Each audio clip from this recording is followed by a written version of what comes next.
परम सम्मानित धर्मानुरागी भारतवर्षक मैथिल श्रोता बंधु के हम रामकृष्ण झा प्रणाम करै छी। भगवान भोलेनाथ के असीम कृपा से क्षमा प्रार्थना के अपार सफलता के बाद पुनः अपना स्वर से सजाकर रतन झा आ रंगा एंटरटेनमेंट के माध्यमे प्रस्तुत कर रहल छी बाबा के नचारिक एकटा अनमोल संकलन गौरी के भंगिया दुल्हवा यौ। एही एल्बम के गीतकार मिथिला के धरोहर आ सुविख्यात गीतकार श्री श्याम बिहारी राय सरस जी आ संगीतकार अपने सुपरिचित सतीश अर्पित जी त लिया सुनु रंगा एंटरटेनमेंट के प्रस्तुति गौरी के भंगिया दुल्हवा यौ। गर्दन में विषधर के माला बजा रहल डमरू त्रिपुरारी, भूत प्रेत के संग नचै छै कैलासी बाघंबर धारी। धन धान्य सौ भरल पुरल रखता मिथिला के बाबा यौ। शिव के भजन सुनै जो कैसे गौरी के भंगिया दुल्हवा यौ।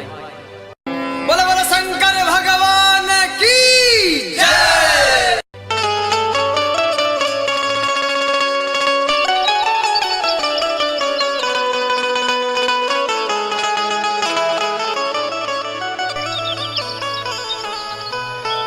कर्पूर गौरम करुणावतारम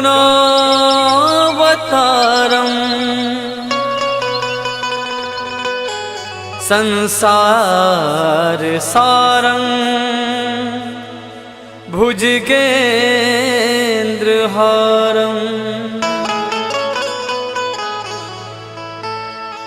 सदा वसन्तं हृदयारविन्दे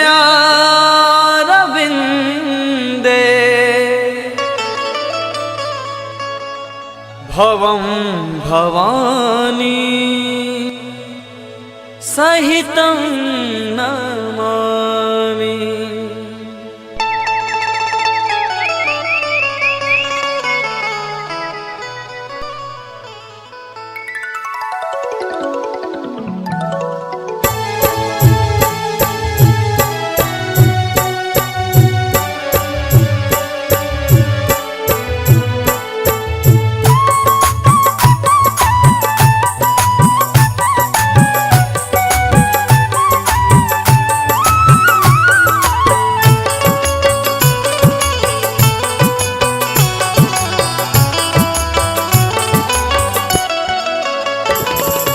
गौरी के भंगिया दुल्हवा यौ अहाँ कोन गाम गेलिए।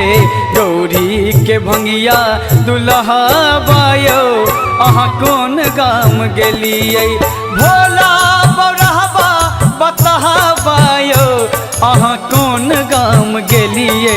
भोला बौरहबा बतहबा यौ अहाँ कोन गाम गेलिए। गौरी के गौरी के भंगिया दुल्हवा यौ अहाँ कोन गाम गेलिए। गौरी के भंगिया दुल्हवा यौ अहाँ कोन गाम गेलिए।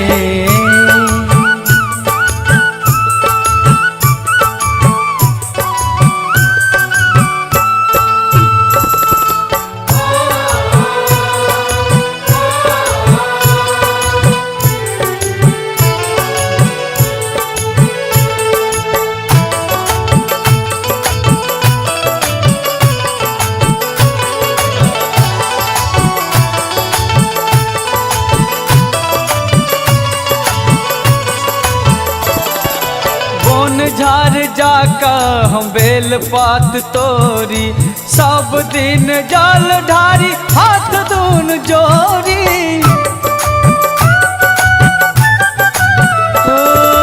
बोन झार जाका हम बेल पात तोरी सब दिन जल ढारी हाथ दून जोरी। बिन कर्म के नयन जल करैत छी बिन कर्म के नयन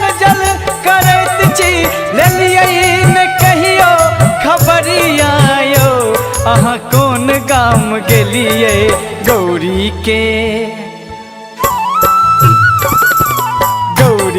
के भंगिया दुल्हा बायो अहाँ कौन गाम गेलिए गौरी के भंगिया दुल्हा बायो अहाँ कौन गाम गेलिए।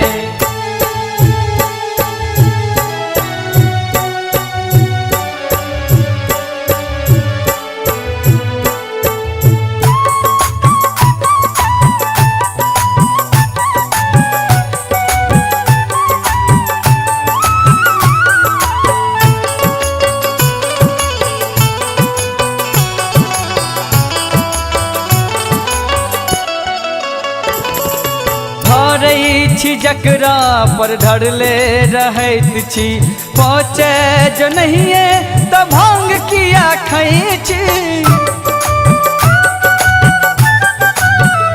हे यौ ढारै छी जकरा पर ढरले रहैत छी पहुँचे जो नहीं त भांग किया खाई छी। अहाँ जो ढरबै न हमरा ऊपर में अहाँ जो ढरबै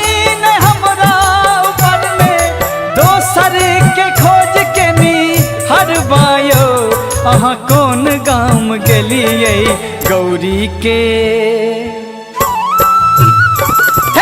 गौरी के भंगिया दुल्हा बायो अहाँ कौन गाम गेलिए गौरी के भंगिया दुल्हा बायो अहाँ कौन गाम गेलिए।